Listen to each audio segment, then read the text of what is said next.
We welcome you back to the Means Report. As promised, Augusta's Mayor Deke Copenhaver has stopped by once again. Each year he comes by monthly to tell us what is going on with things happening throughout the Garden City, and we're grateful for that. We've learned a lot of exciting information over the course of those months and years on the Means Report, and we're happy to start the new year off with Mayor Copenhaver once again. Mayor, thank you for taking the time. Brad, thank you for having me. It's our pleasure, and I want to just start off by asking you, well, first of all, I'll start with a polite question. How were your holidays? The holidays were great. I always get towards the end of the holidays and I'm like, man, I got to get back to work. But they were great.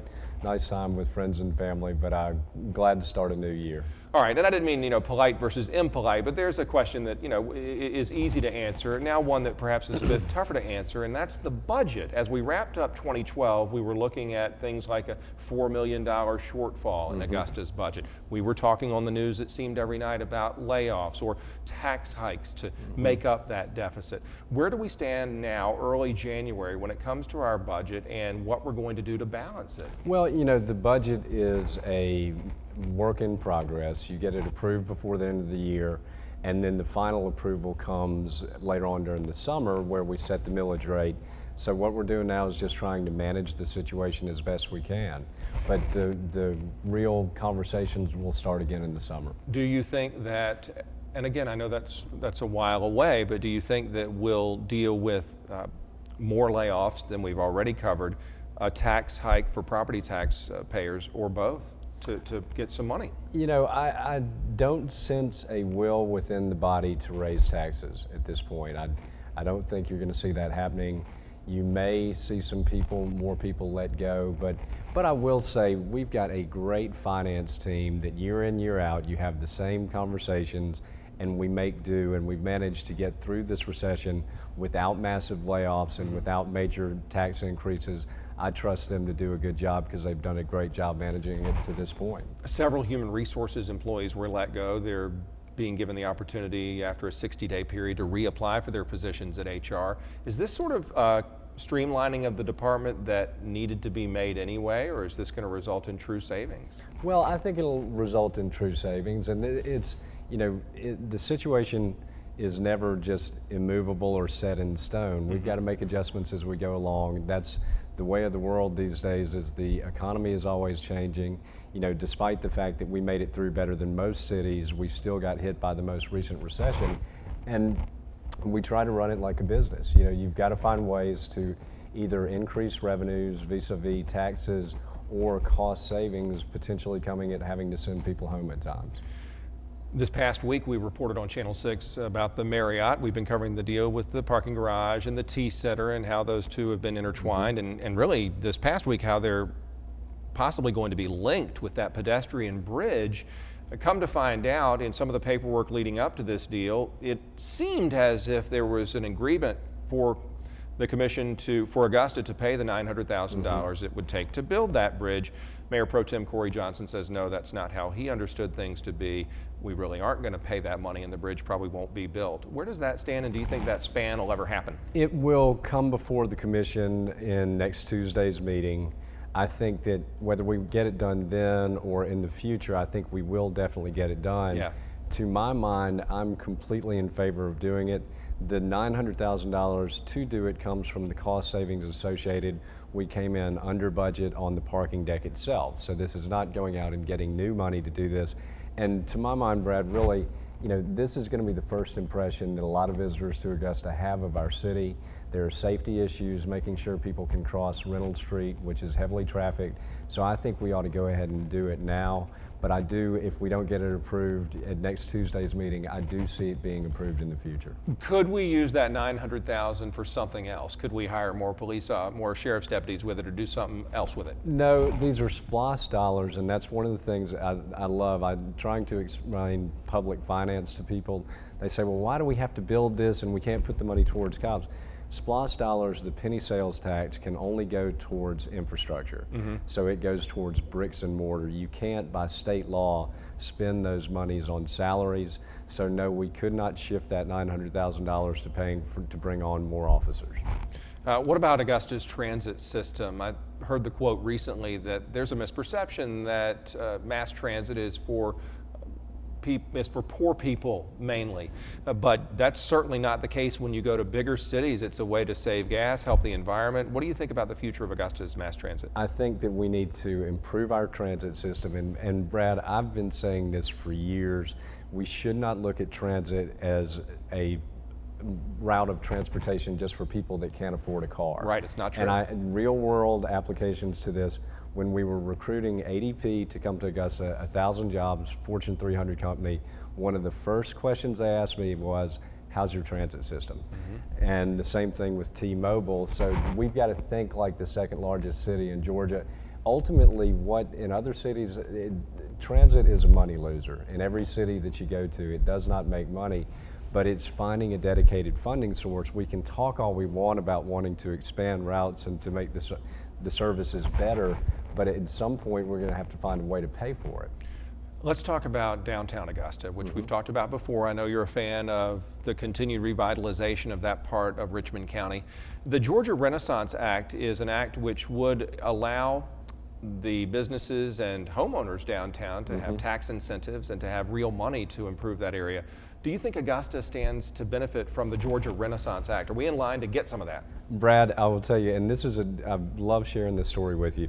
I actually served on the committee that put this legislation together, the Georgia Downtown Committee. It was co-chaired by Lieutenant Governor Casey Cagle and Mike Starr, the president of the Georgia Cities Foundation. This would be great for Augusta to build on what we're already doing. It would create incentives for state tax incentives for businesses and for residents to come into downtown. But the thing is that people need to know, in all my meetings on this to put this together in Atlanta, it was done in partnership with the Georgia Municipal Association, the Georgia Cities Foundation, the Carl Vinson Institute. Everybody was talking about, well, we want to be more like Augusta. We want to get more things like Augusta. They've got, a judicial center and they've got a trade and exhibit center. So that was the talk around the state. But we're so well positioned because we're so far down the line with regards to our redevelopment efforts. This would just really amplify those efforts in going forward. Let's talk about the tragedy in Newtown, Connecticut, which has occurred since we last met. In the wake of that, there's been reaction across the country about gun control and what can be done to curb gun violence. It's, as you might imagine, a very heated argument on both sides, but you've recently come out, along with other mayors in the United States, against illegal guns. Explain what you and the other leaders are your stance on that. Well, and Brad, to me, last year I joined a group. It's a national nonpartisan group called Mayors Against Illegal Guns, which I think we all can agree that illegal guns are not a good thing. But to me, this national debate, it needs to be a healthy debate. You've got some people saying, well, we need to take all the guns off the streets, and some people saying, well, we need to arm everybody. I think the answer lies in the middle. I do not think the general public should have as easy access to assault rifles as they do at this point. Personally, my point is that guns that are specifically made to kill people probably should not be as readily available as they are, along with the magazines that are out there. But there's also the mental health component of it, and I do agree with that side of the argument. We need to do a better job in addressing the mental health issues of this country to stop people from getting to a point where they're going to do this. But it's such a complex issue, and when it gets filled with such negative rhetoric and two sides screaming at each other, I don't think we can get anything done in that situation. Mayor, what do you hope to accomplish with the new commission? You have several new faces that you're already working with. What are some goals that we can look forward to as they begin their terms and as you look toward the end of yours? Well, I'll tell you, Brad, I think we're off to a very good start. Corey Johnson is a very dear friend of mine. He was approved as Mayor Pro Tem in a 9-to-1 vote, which I think speaks volumes with regards to his support within the body. We had a retreat to open the year, which was a very productive retreat. Setting the tone is a good thing. This week we met with the legislative delegation. But I will tell you two things that I see really a lot of consensus coalescing around are helping the new university expand and supporting the new university, helping Payne College as well. I think it's our institutions of higher learning where this commission is already saying, yes, we're all in agreement, we want to help with their efforts, which I think is a great thing. And I will tell you, I had lunch with Marion Williams yesterday with Commissioner Williams. We had a great dialogue about that as well. You did? Mm-hmm. I told you I had some good information for you. Well, that's wonderful news. And do you see him being, and you said that he would be someone you'd be able to work with. I will say that before the new year, before the old year ended, you were optimistic about your relationship with Commissioner Williams. So it's off to a good start? It is, and we talked about it, and I will say, he reached out to me last Sunday. He called me and said, I'm not against you, I want to work with you, I want to get together with you. And so we've done that, but you know, we have a history, we have worked together in the past. And the two of us are, you know, I guess sort of from the old school. We've got all these new commissioners. I'm the longest serving one of the bunch continuously at this point. But I believe in making the most out of every member of your team. And he said, I want to work with you on establishing a legacy. I said, I want us all to have a legacy. And I think that, once again, some of the stuff that we're going to be doing with the university, I think will be good things, but that's, to me, we need to focus on building. I will share with you, it's not always going to be pretty. I mean, we know that, but I do think throwing into the mix two people that are communicators and peacemakers like Donnie Smith and Mary Davis are good. You know, William Fenoy, to working with him to this point, he's very level-headed, so I think we've got the makings of a very good team. Not always pretty, perhaps, at times within the meetings, but I think we'll get a lot done. You think Commissioner Williams will be more supportive of District 3 initiatives with Mary Davis there versus looking across the table at Joe Bowles? I don't know. I don't know, but I think I will tell you, and I've said it, people talk about the black-white issue. Okay, we've got the most diverse commission we've ever had. We've got, you know, female representation with Mary, when 52% of our population are female, so I think that's a good thing. Wayne Guilfoyle is Asian American, so we really have the most diverse makeup we've ever had. But I expect great things. It's almost like I entered this year with a little trepidation, but I'm feeling great about the way things are headed. Mayor, what can we look for when it comes, going back to the university situation, when it comes to development, when it comes to the growth of that newly consolidated university, especially down by the riverfront and beyond? I saw the Jaguar Express bus for the first time yesterday. We ran a story on it, and I thought, wow, this has really happened. This has really happened. There's the GRU Augusta logo. You're going to start seeing it everywhere. What do you see with that school going forward? Well, I want to see expansion of the footprint in our urban core, in the downtown area, and I think that there are possibilities for that. You know, there have been talks about the arts programs and things like that, but really what you want to see is that student population grow. I want to see our downtown full of young people. I've always said, and I said it, I spoke at Payne's convocation yesterday, in order for any city to be sustainable, you've got to be able to attract the best, recruit and retain the best and brightest young minds. You know, the new university will help us do that. Payne College helps us do that. So that's that fresh faces and just bright young people in our city center. I think we're going to see more and more of that, and it's going to be a great thing. Are you okay now that you've had a few weeks to digest it with the whole Green Jackets thing and the going to North Augusta? Does that bother you? Any regrets there? No, Brad, I did everything I could. And it's interesting, one of the things I've picked up on is it seems like a lot of the people that were just outraged at the beginning of even promoting it on our side are now the people that are the most mad that it's going to the other side. So you can't win for losing, but it'll still help bring, you know, business to our shops and restaurants downtown. To my mind, we're all in this together. I think it'll still be a great thing for downtown Augusta, but it'll be interesting. You know, we could have had it on this side.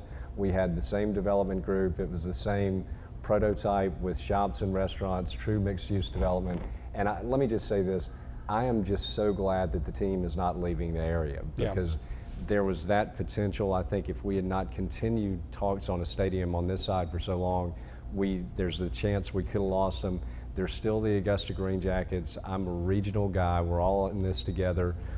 We share the common main street of the river with downtown North Augusta, so I think it'll be a good thing for both sides. Have you spent any time with Sheriff Roundtree yet? How is y'all's relationship? We have a great relationship. I reached out to him on the night of the election and said, you've made history, you have this wonderful opportunity, just surround yourself with good people. I believe he's doing that. I was there for his ball last Friday night, which was a great event. And it's funny, it was not, some people I think had the wrong perception. It was a charity fundraiser event. It was well attended. He did a tremendous job, and it was the community coming together around him. So I love what I'm seeing from him so far. We have a great relationship, and I look forward to working with him going into the future. Well, we appreciate you being here and working with us throughout the year too, Mayor. Thanks for what you do for our city, and thanks for being here. Thank you. Absolutely. Mayor Deke Copenhaver of Augusta, Georgia. When we come back, our question of the week, as well as information on how you can stay in touch with the Means Report. We'll be right back.